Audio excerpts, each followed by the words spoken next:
স্বামীরগুলো অনেক হক আছে। তুমি যা খাবে তা তোমার স্ত্রী খাবে, তুমি যা পরবে সেরকম সেরকম মিডিয়ামের কাপড়, সেরকম দামের কাপড়, সেইরকম তুমি তোমার স্ত্রীকে খাওয়াবে। আর সবচাইতে বড় হক যেটা, সেটা কি? আল্লাহ পাক রব্বুল আলামিন বলছেন,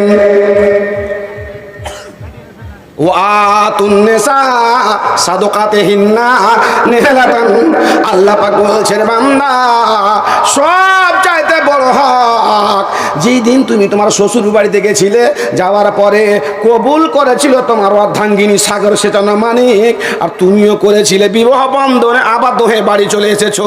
কিছু টাকা তাকে দিয়েছো, কিছু বাতাসা দিয়েছো, কিছু চূড়া দিয়েছো, কিছু কাপড় দিয়েছো, বাকি সম্পূর্ণ মোহর বাকি আছে। এই মোহর তুমি তাড়াতাড়ি করে আদায় করে দাও, কারণ এটা হচ্ছে ওই তোমার স্ত্রীর হক। এই হক তুমি নষ্ট করিও না। আমার নবী হাজ্জাতুল বিদাতে অনেকগুলো কথা বলে গেছিলেন, তার মধ্যে একটা কথা বলেছিলেন, তোমাদের কাছে আমি কাওয়ারির মেয়ে ছেলেকে রেখে গেলাম, মুখে মারবে না, অন্যায় অত্যাচার করবে না। যে হক আমি আল্লাহ রাব্বুল আলামিনের নবী এবং আল্লাহ পাকের পক্ষ থেকে তোমার এই স্ত্রী তোমার ছেলে মেয়ে পেয়েছে, হক তাদের নষ্ট করিও না। ও আতে কুল্লাসি হাক্কিন হাক্কাহু, আল্লাহ পাকের নবী বলে গেলেন, হকদারকে তার হকগুলো পৌঁছে দাও। মক্কা থেকে মদিনা চলে গেলেন হিজরত করে, সাহাবারা মুহাজিররা হিজরত করে চলে গেলেন। আনসাররা কে বাড়ি দিলেন, কে ঘর দিলেন, কে বউ তালাক করলেন, করে তালাক দিয়ে দিলেন, কে জমি দিলেন, বিভিন্ন রকমের দিয়ে সহযোগিতা করলেন। তার জন্য নাম পড়ে গেল আনসার, সাহায্যকারী। আল্লাহ নবী দুইটা লোককে বাছলেন, বাছার পরে বন্ধু তালে লাগিয়ে দিলেন। আখা রাসূলুল্লাহ সাল্লাল্লাহু আলাইহি ওয়াসাল্লাম বাইনা সালমানুল ফারসি আবু দারদা, আবু দারদা এবং সালমানুল ফারসির মধ্যে ভায়াচারি বানিয়ে দিলেন, দোস্তি বানিয়ে দিলেন, বন্ধু তালি বানিয়ে দিলেন। তুমি যাবে ওর বাড়ি, ও আসবে তোমার বাড়ি, স্ত্রী স্বামী স্ত্রী যাওয়া আসা করবে, তোমরা যাতায়াত করবে, ভালোতে মন্দতে, খাওয়াতে দাওয়াতে, বিপদে আপদে তোমাদেরকে আমি ভাই ভাই বানিয়ে দিলাম। সালমান ফারসি ব্যাগ নিয়েছে, হাতে হাতে লাঠি নিয়েছে, খুটুর খুটুর খুটুর খুটুর করতে করতে আবু দাদার বাড়ি এসে আওয়াজ দিচ্ছে, আবু দাদা ভাই, আবু দাদা। একটা মেয়ে ছেলে বেরিয়ে আসলো, মোতাবাস জেলাতান। মেয়ে ছেলেটির কাপড় নোংরা আছে, চুলগুলো উবরু ঝুবরু হয়ে আছে।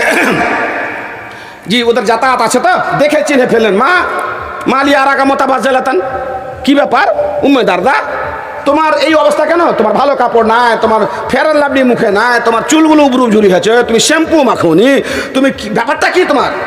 তখন বলছে,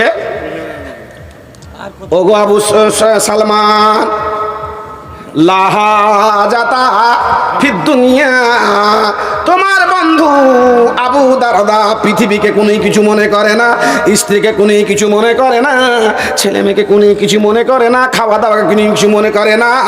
ওর নিকটে প্রাপ্য বলতে কোনোই জিনিস নাই, শুধু সকালে রোজা রাখে, সন্ধ্যায় ইফতার করে, সারা রাত্রি তাহাজ্জুদের নামাজে ব্যস্ত থাকে। স্ত্রী কি খায় কি করে তার দিকে কোনো লক্ষ্য নাই।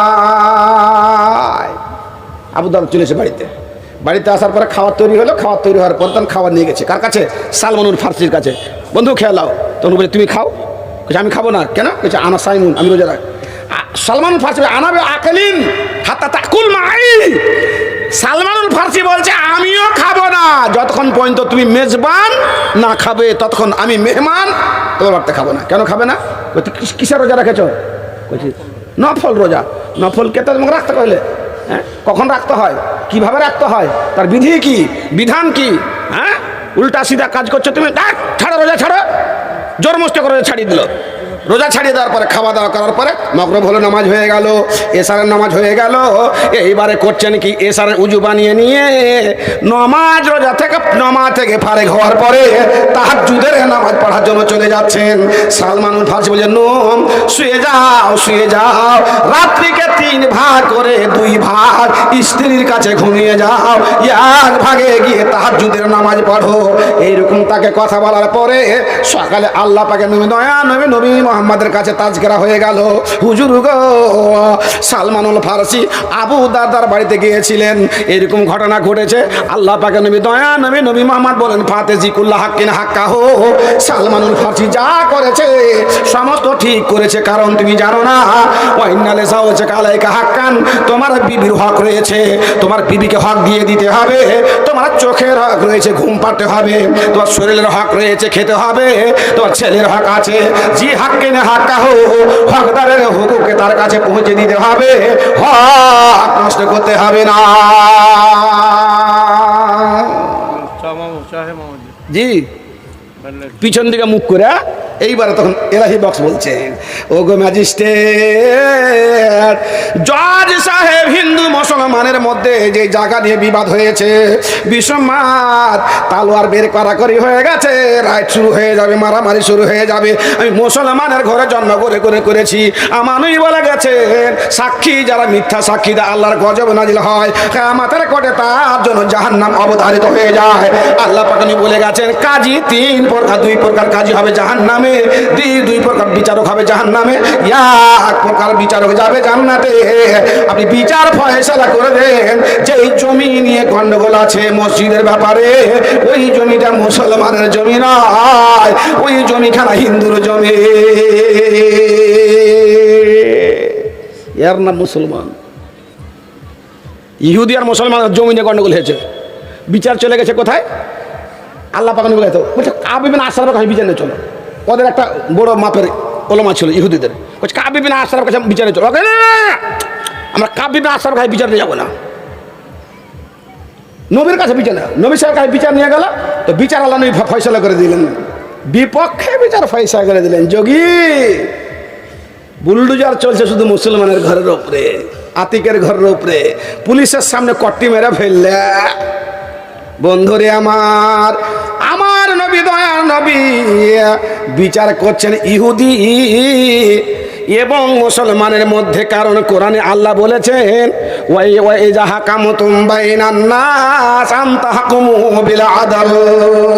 ওগো নবী মুহাম্মদ, নবী মুহাম্মাদের উম্মত, তোমরা বিচারক, তোমরা নেতা, যখন বিচারে বসবে ফয়সালা করবে, তখন ইনসাফের সঙ্গে ফয়সালা করবে। দেখবে না বেটাকে, দেখবে না ভাইকে, স্ত্রীকে, যা করবা কাউকে দেখবে না। কারণ জানো না, যারা ভালো বিচার ফয়সালা করে অন্যায় ভাবে হক নষ্ট করে দেয়, কিয়ামতের কোটে যাবে তারা জাহান্নামে।